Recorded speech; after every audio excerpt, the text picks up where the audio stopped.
Let's start the next question. Again, this is very important. What is given to you? Alpha and beta are the distinct values of x in a cos x plus b sin x. Okay, this equation is given to you, and x can be replaced by alpha because alpha, that is a distinct value which is coming from this equation itself, and beta is again different value which is satisfying this equation. तो x को हम replace कर सकते हैं alpha and beta both. Then using this condition, we have to show if sine alpha plus beta should come out to be equal to 2ab upon a square plus b square. अब again, because until unless आप ऐसे questions की practice करो, then you will not get to know कि start कैसे करें, right? अब निकालना है हमें sin alpha plus beta.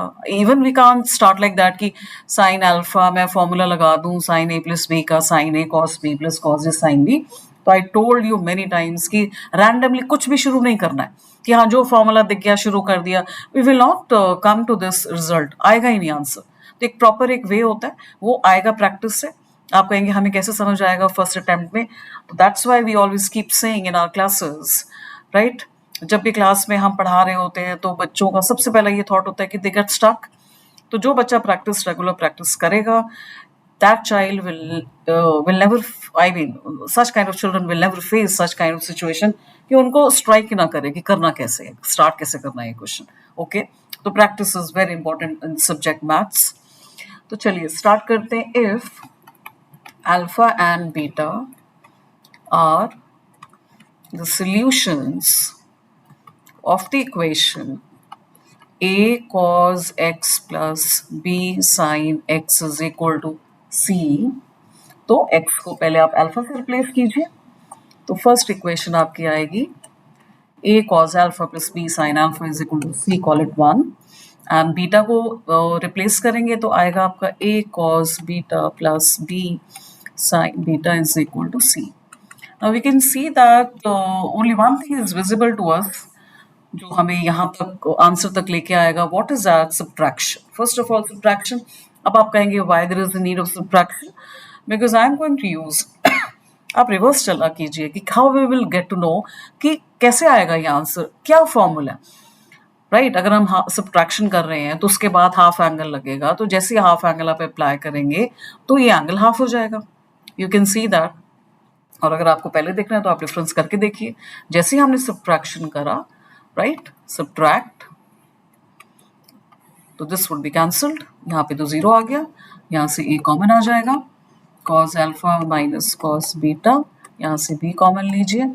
sin alpha. Now you can see clearly कि हमने डिफरेंस किया क्यों? Because it's going to help you to get the answer, result जो हमें लेके आना है. सबसे पहले half angle formula. What is that? जब माइनस होता है तो ध्यान रखिए, minus 2 sin alpha plus beta by 2 into cos alpha minus, sorry यहाँ पे sin आएगा, ठीक है, दोनों टर्म साइन की होती है. तो will write sine of alpha minus beta by 2 plus B. अब sine alpha plus sine beta तो आप लोगों को याद रहता है, that is 2 sine alpha plus beta by 2 into cos alpha minus beta by 2. But जैसे डिफरेंस आता है तो क्या चेंज होता है? Addition alpha plus beta by 2 plus के केस में आता है साइन के साथ. This is a way to remember. और minus alpha minus beta by 2 cos के साथ. अब यहाँ पे साइन और कॉस को रिवर्स कर दीजिए. Now what we will write, alpha plus beta by 2 अब cos के साथ आएगा. क्यों? क्योंकि माइनस है. अगर यहाँ प्लस होता तो साइन आता. ओके ना, एंड जो डिफरेंस है वो कहाँ आएगा? That will come with sine. ये हुआ आपका इक्वल टू 0. नाउ माइनस की टर्म दिख रही है हमें, इसको शिफ्ट कर दीजिए, 2 को हटा दीजिए. ओके, ना minus term I am shifting other side. I am going to have b into cos of alpha plus beta by 2 into sine of alpha minus beta by 2 a, ठीक है. आई एम शिफ्टिंग अदर साइड तो plus हो गया. sine of alpha plus beta by 2 and sine of alpha minus beta by 2. We can see that something is coming out to be common, that would be cancelled. यहाँ से फिर हमारे पास क्या आया? इसको नीचे शिफ्ट करिए, sin upon cos, that will give you tan. तो क्रॉस मल्टीप्लाई ऑलरेडी हुआ है. Now I am breaking it. I am bringing this A in the denominator और कॉस को लेके जाइए in the denominator of sine. तो it will help you to give you the value of tan of alpha plus beta by 2। अब आप कहेंगे हमारा result तो साइन अल्फा प्लस बीटा में है, तो ये क्या हेल्प करेगा हमें? तो देखिए ये सारे फॉर्मूला जब याद होंगे तो आपको अपने आप समझ में आएगा। This is giving you b by a, तो साइन अल्फा प्लस बीटा, सबसे पहले साइन 2 थीटा के टर्म्स में आप याद रखते हो, that is what 2 tan theta divided by 1 minus plus tan square theta. याद रखिए this is also half angle formula, ठीक है, बट ये this is in terms of tan। Half angle formula वहां होते हैं जहां पे हम एंगल को हाफ कर देते हैं, ठीक है। अब वो चाहे आपका एडिशन में हो और आपका सब्ट्रैक्शन में हो और मे बी इसका डबल में हो, cos 2 theta sin 2 theta tan 2 theta, these are also known as half angle formula. तो अगर हम ये अप्लाई करें तो साइन अल्फा प्लस बीटा अगर हमें निकालना है तो using this formula we can rewrite this as, जो भी यहाँ पे एंगल है उसका हाफ लेते हैं, ऐसे याद रखिए, divided by 1 plus tan square alpha plus beta by 2। तो ये फॉर्मूला बेसिकली आपको आंसर देगा। और sine alpha plus beta find out करने के लिए we wanted tan alpha plus beta by 2। तो whatever we have done here, जो पहले हमने इक्वेशंस में अल्फा बीटा पुट किया, फिर सब्ट्रैक्ट किया, हाफ एंगल फॉर्मूला अप्लाई किया, all this we did so that we can have the value of tan of alpha plus beta by 2। बस यहाँ पे आप रिप्लेस कर दीजिए, तो ये दे देगा आपको 2 into B by A 1 plus B square upon A square, 2b by A square plus B square divided by A square. A को आप क्रॉस मल्टीप्लाई ऊपर ले जाइए, तो 2ba divided by A square plus B square. ये करना था आपको, this value we wanted to find out. I hope this is clear to you.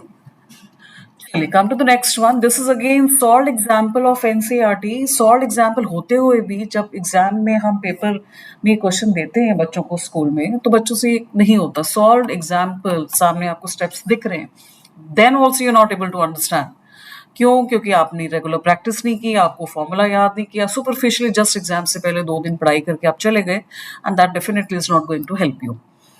चलिए find the value of tan pi by 8। अब पहले तो सोचना पड़ेगा, tan पाई बाय 8 ये एंगल आपको बहुत अनफेमिलियर लगेगा, right, because tan pi by 4 तो आप एक देख के बता देते हो।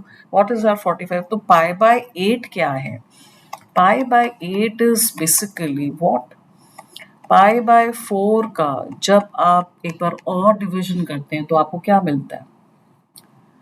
Definitely you are going to have pi by 8 is equal to half of pi by 4। Okay, तो इसका मतलब पाई बाय 4 को क्या लिखा जा सकता है? 2 को शिफ्ट कर दीजिए, ठीक है। If I take tan both sides, तो ये स्टेप बाय स्टेप चलिए, बिकॉज tan पाई बाय 4 की वैल्यू तो पता है ना हमें, और pi by 8 tan pi by 8 that we have to find out. तो that's why pi by 8 should be written in terms of pi by 4, right? Then because जो हमें वैल्यू पता थी उसको हमने सेपरेट कर लिया, then take tan both sides। अब आप कहेंगे यहाँ पे कौन सा फॉर्मूला लगेगा? if I'm assuming, let's assume pi by 8 as theta, तो आप देख पा रहे हो ये 2 थीटा बन गया, tan 2 theta, what is that? 2 tan theta divided by 1 minus tan square theta। Okay, तो अब आप tan पाई बाय 4 को तो 1 कर दोगे, इसको लिखेंगे 2 tan theta is pi by 8, तो I am putting the value directly here, divided by 1 minus tan square pi by 8। Since tan pi by 8 we have to find out, I'm just assuming let it be some other variable। Why? Let tan, क्योंकि हमारे लिए वो equation बनाना easy हो जाएगा। Okay, so wherever I'm seeing tan pi by 8, I'm going to take it as y, 2y 1 minus y square cross multiply, so इसको shift कर दीजिए, y square plus 2y minus 1। अब splitting of middle term that's not applicable over here। तो जब भी splitting of middle term नहीं होता तो हमारे पास एक discriminant formula है, I hope you know that। Apply करिए डायरेक्टली उसको, that I'm writing it for you here। You know that what is b, the coefficient of, this is the middle term which is the coefficient of y, और आपका a क्या होता है? x square, यहाँ पे हमारा y square है तो y square का coefficient। I can see that a is 1, b is coefficient of y, that's 2, c is constant, that's -1, यहाँ पे पुट कर दीजिए। but in place of x, because the whole equation is given to you in terms of y, तो हमारा ये y हो जाएगा. तो -2 plus minus b square, that's 4 minus 4 into a is 1, c is -1, right? Then divided by 2 into a, that's a is 1 only, -2 plus minus, ये plus हो जाएगा, √8 upon 2, -2 plus minus √8 के factors करेंगे तो 2 √2 divided by 2, 2 got cancelled. Since pi by 8 is lying in the first quadrant, तो ultimately tan pi by 8 की value क्या होगी? That would be positive. ठीक है, तो y was क्या लिया था हमने? y is tan pi by 8. तो y का वैल्यू, दो वैल्यूज आ रही हैं, आप देख सकते हैं, -1 plus √2, another value -1 minus √2. This value completely that's negative क्योंकि दोनों टर्म्स आपकी साइन की हैं. If we see the upper value, तो y को हम रिप्लेस करते हैं by tan pi by 8. So if we see the upper value, then we can see that √2 is 1.41 minus 1. तो ये वैल्यू आपको क्या देगी? Positive. So we will include this and the other value we will discard. So from here we have seen tan pi by 8 is √2 minus 1. That is your answer. I hope you have understood. We'll have more important questions in the coming up videos. Thank you.